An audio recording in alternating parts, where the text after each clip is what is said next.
Bonjour à tous, Emmanuel Morel, député européen et fondateur d'un nouveau parti. Vous nous en parlerez tout à l'heure. Commençons par les Gilets jaunes. 2 morts depuis le début du conflit. On constate des actes de violence un petit peu partout.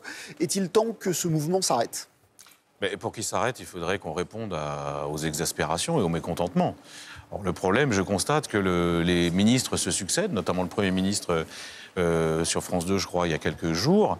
Dimanche soir. Sa seule réponse, c'est de dire on va faire un peu plus de pédagogie, mais on maintient le cap. Et j'étais très frappé par une forme d'impuissance. Impuissance à comprendre, impuissance à imaginer des solutions alternatives, impuissance à répondre à un mouvement populaire qui est quand même en train de progresser dans la société. Et c'est une colère qui vient de loin.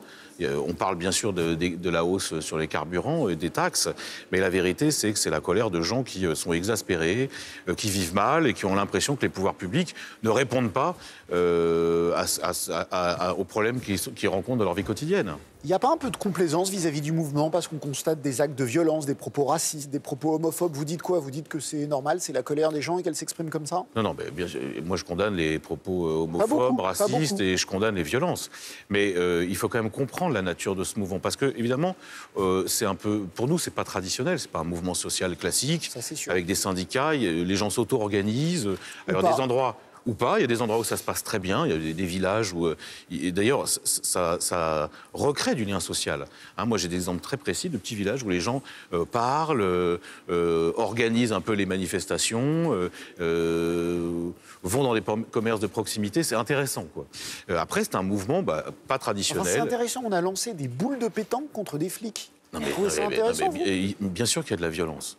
Et cette violence, il faut la condamner. En même temps, pour que la violence s'estompe, il faut que les gens aient l'impression qu'on prenne en compte leurs revendications. Ça n'est absolument pas le cas aujourd'hui.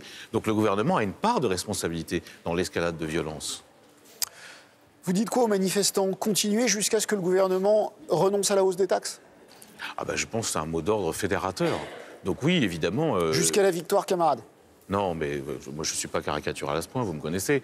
Mais en revanche, il y a un mot d'ordre, il y a une revendication. Il faudrait au moins qu'elle soit écoutée. Aujourd'hui, ce n'est pas le cas. Et donc, évidemment, les manifestations se poursuivent et cette colère s'exprime. Et en même temps, quand une colère s'exprime, qu'on est un responsable politique, on essaye d'abord de comprendre et ensuite de trouver des réponses. Or, aujourd'hui, le gouvernement, il ne comprend pas et ne donne pas de réponse. Est-ce que vous irez à la manifestation qui est prévue à Paris samedi et que Laurent Nunez a autorisé, si ce n'est pas à la Concorde ? Je serai présent, mais pour parler avec les gens. Parce que c'est ce qui me paraît très important.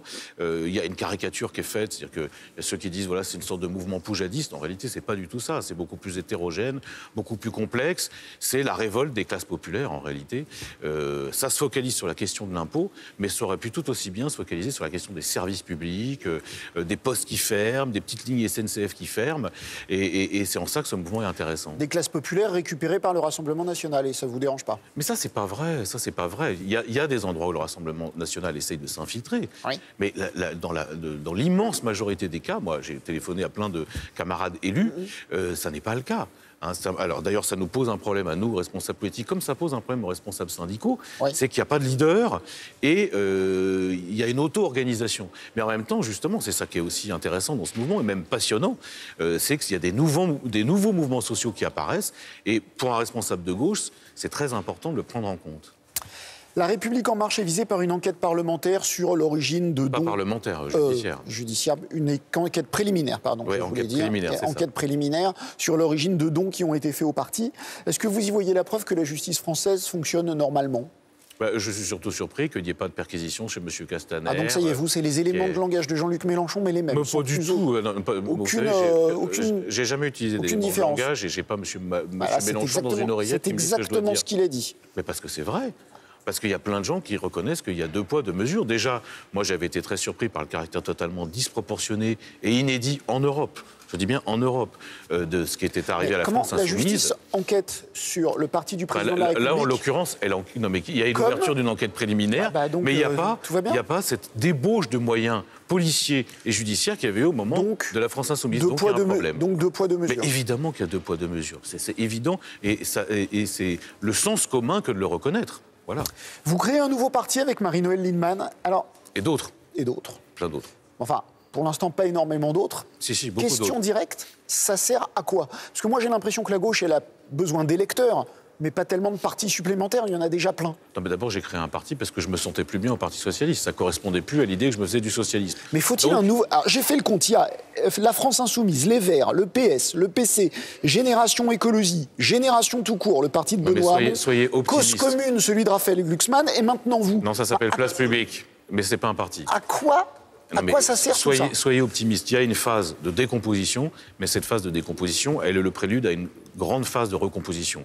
Et moi, je joue le jeu de la recomposition parce que j'ai une alliance avec la France Insoumise. C'est quand même ça qui est intéressant. Moi, je ne suis pas parti en disant je crée un nouveau parti autour de moi et puis qui même me suivent. C'est pas ça.